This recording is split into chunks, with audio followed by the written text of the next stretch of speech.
ہم نے انسانوں اور جنات کو صرف اپنی عبادت کے لیے پیدا کیا ہے۔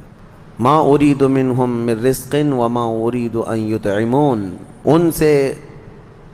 صرف اور صرف عبادت ہی کا مقصد رکھا گیا ہے، جنات کی پیدائش اور انسانوں کی پیدائش کا۔ اب یہاں ایک سوال یہ ہوتا ہے کہ خالص اگر ہمارا مقصد پیدا کرنے کا عبادت ہی ہے تو پھر صرف عبادت کرنے کے لیے بنایا گیا ہے انسان، تو اب بازار کب کرے گا، گھر کب چلائے گا، بیوی بچوں کو کب دیکھے گا؟ خالص یہ عبادت کے لیے پیدا کیا گیا ہے، تو پھر باقی سارے کام جو کر رہا ہے اس کا کیا ہے؟ میں آپ کو بتاتا ہوں۔ فرمایا کہ اگر کسی نے فجر کی نماز کی غرض سے مسجد میں داخلہ لیا، مسجد میں آیا، نماز پڑھا،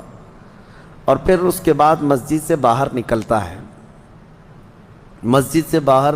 یہ سوچ کر کے نکلتا ہے کہ مجھے ظہر میں واپس آنا ہے،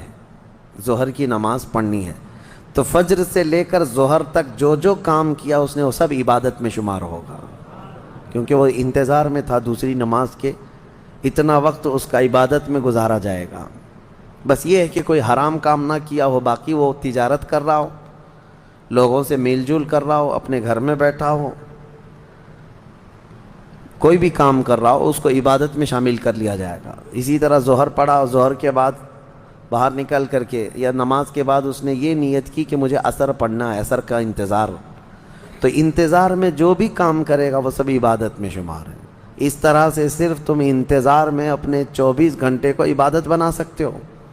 اور یہی مقصد انسان کی زندگی کا ہے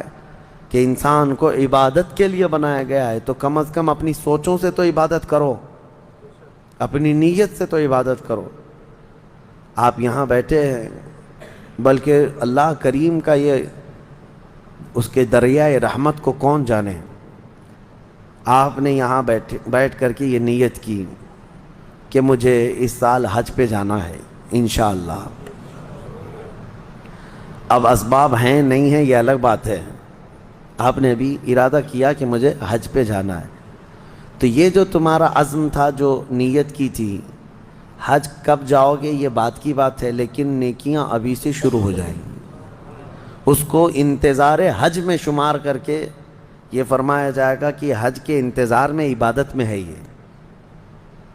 تو کیوں نہ ہم اس طرح کے بڑے کام جو رضائے الہی کے ہیں نیت کیوں نہ کر لیں؟ اللہ تبارک و تعالی جب طاقت دے گا حج کریں گے، جب طاقت دے گا رب تبارک و تعالی مدینے جائیں گے، جب طاقت دے گا رب تبارک و تعالی ہم 100 رکعت نماز پڑھیں گے، ختم قرآن کریں گے، جہاد فی سبیل اللہ کریں گے۔ یہ سب وہ نیتیں ہیں کہ اگرچہ آدمی ابھی نہیں کر رہا ہے لیکن ان کاموں کے انتظار میں ہے تو وہ عبادت میں شمار ہو گیا۔ بہرحال اللہ تعالی ہمیں فضول